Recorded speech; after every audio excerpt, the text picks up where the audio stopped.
Hey guys, it's qualifying day today and we are in Thuile once again. The weather is absolutely beautiful. It's not going to rain for the rest of the week. We have a really dusty, beat up track. Today we're going to walk down the track and see how the track has changed since yesterday's training. I would highly recommend you checking yesterday's videos on the trainings with all the riding, the line choices, speaking to the riders and line coaches.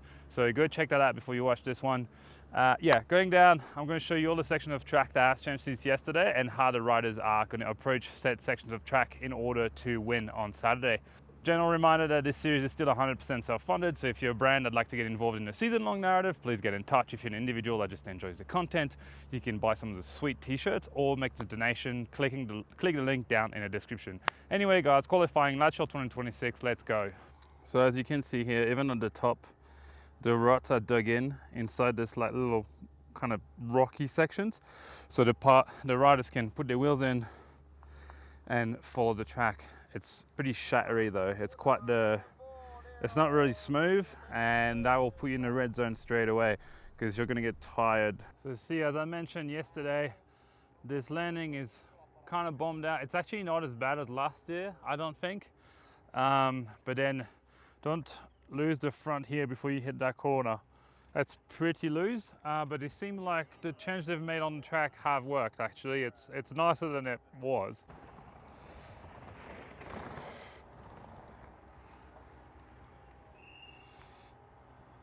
So it seems like people were hitting that berm yesterday, but now the line is inside, gap, corner.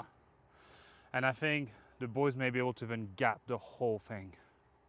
Ollie, two lines here, looks a bit nicer than last year, to say the least. What have you been observing? Yeah, so yesterday the track blew up. Like, we had rain the day before practice, and we all thought that meant the track was going to hold up, but it didn't. It got absolutely ruined. But overnight, they have done some work to the track. So we were unaware of that until this morning. So I got sent up here by the riders to try and have a look at what that low line is doing, and to see which was the main line, to see if it was ruined and see if we need to move to the high line. So that's the maths we're doing now. Even though the low line does look better, there's definitely worth having a look at this high line as well. So this is typical blown up dusty track territory. So see, she's coming here, braking, and then there's braking holes, literally like huge. Look at how big they are. So, sorry, I'm getting off the track. So the riders are going to try to go outside of those braking holes, not hit them, but obviously the more you get off the main line, the harder it gets for you because you have to think about it way harder.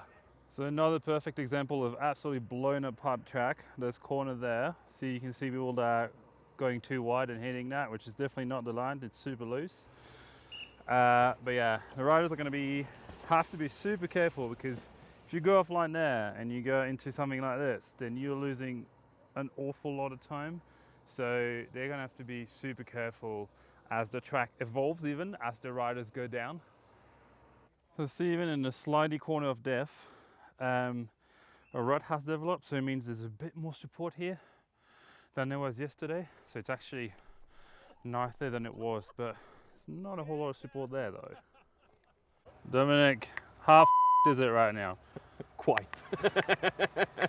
It's definitely getting there. I mean, we'll wait and see how it looks after the Men Elite practice, but certainly gonna be rocks and roots and stuff where you don't expect them in your quali run, so stay on your toes and be flexible, for sure. What's your main worry right now? Just hitting everything top to bottom in the correct flow is so easy to get fatigued towards the bottom, like if you override it or overcramp at the top here. So it's all about finding the right flow and the rhythm to the track without needing to muscle your way through. So as mentioned yesterday, see the outside line was there, but then a kind of middle line developed here, and riders are taking it because it's actually way cleaner than the outside line at the moment.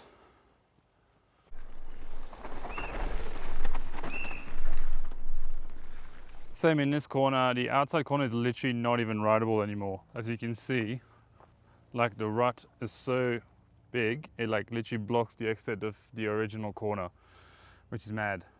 As mentioned in yesterday's video, the outside line is literally not an option anymore like is everyone inside because it's much quicker and there's an actual rut now. It's not that off camber anymore. So like the outside line is not even used. Fabien, key section from last year and clearly from this year. Yep. How are you approaching this? Because it looks pretty bombed out. Well, the first things you can see the corner just behind us actually got really broken on the outside. So the bounce back you had from it to actually fight back the line on the right was, I would say, a lot more challenging this morning. Coming from the inside, we will see the men's actually coming in inside to double the two pressure that you see before the left-hand corner, where the woman would actually try to stay wider to have a later braking and just control the step into the left.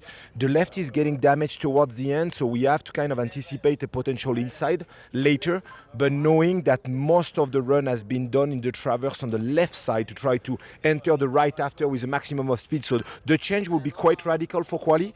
I believe that we will be good for today, but tomorrow will be a different game. So do you think today they're going to go in the corner and tomorrow maybe an inside line kind of thing? Yeah, kind of working out, and I think we will see people trying it out because you can see that towards the pole, the corner is slowly getting away. So as Fabien was saying, quali might be going in there, corner, but we don't know if the corner is going to hold. So maybe on race day, it's going to be there, and then they're going to try to cut on the inside, potentially hit the back of that if it's still there.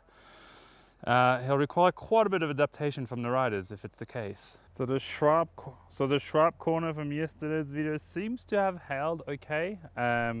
Seems like it's still quite well built and will probably hold. There's a big bomb hole, so let's see if by the time of final it is actually worth hitting the inside because it's too cooked there. I doubt it because it's quite distant support. This very fast section seems to be evolving as well. So see there's the outside line here, which has pretty solid braking bumps and it looks like pretty dusty. But as you can see, there's quite a few tire tracks on the inside now where it seems like riders are sending it inside and they still manage to hit that little berm that allows you to jump into that flat bit. We've redone this, it's nowhere near as gnarly as last year, so it's pretty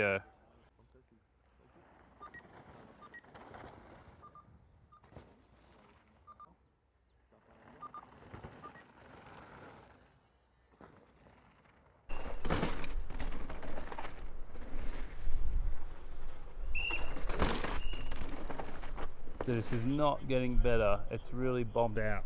However, the corner there seems to be holding okay.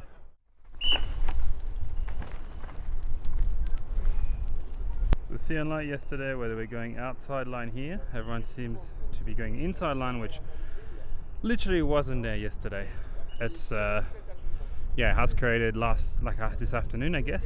There's a complete new line on the inside which allows you to skip all this crap there.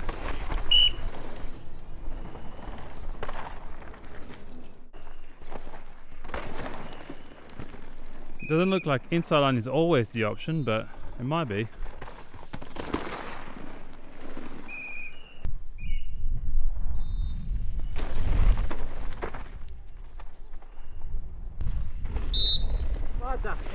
Right, hold up, Charlie. Just wait for a little bit of a break here.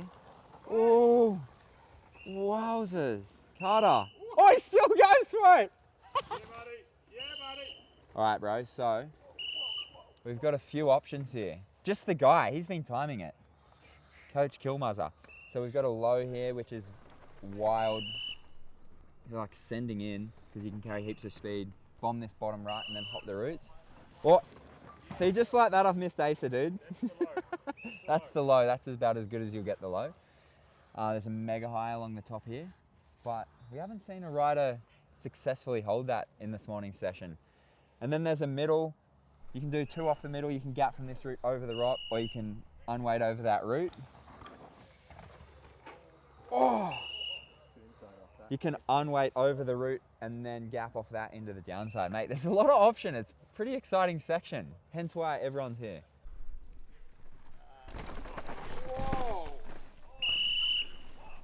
Nico, what's the key to that last wood section kind of thing? Seems like you guys are looking around. It's changing a lot. It's like a long turn, and the more you open it, the smoother you could be, but it's getting pushed wider because it's off camber. So there's like a few roots there that if you go for the wide line, they kind of put you wider than the berm and you have to make 2 turns out of it.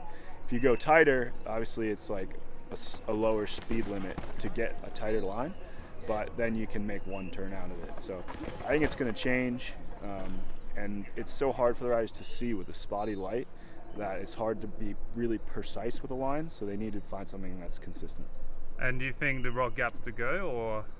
I think it's probably the most consistent. I think that going to the right of it and jumping the roots and going direct to the berm is the fastest line, but this late in the run, I think giving up a 10th or 2 to have a consistent line might be better. Just whichever the rider feels more confident. So we have a bunch of different lines here. Some of them are going high, some of them are going low, just straight in the rut. In my opinion, the high line looks better, it's more effort, but then some of them are even coming in here on the stump and gapping into there, which is super gnarly because it's pretty bumped and like super steep. So very interesting actually. Look at that.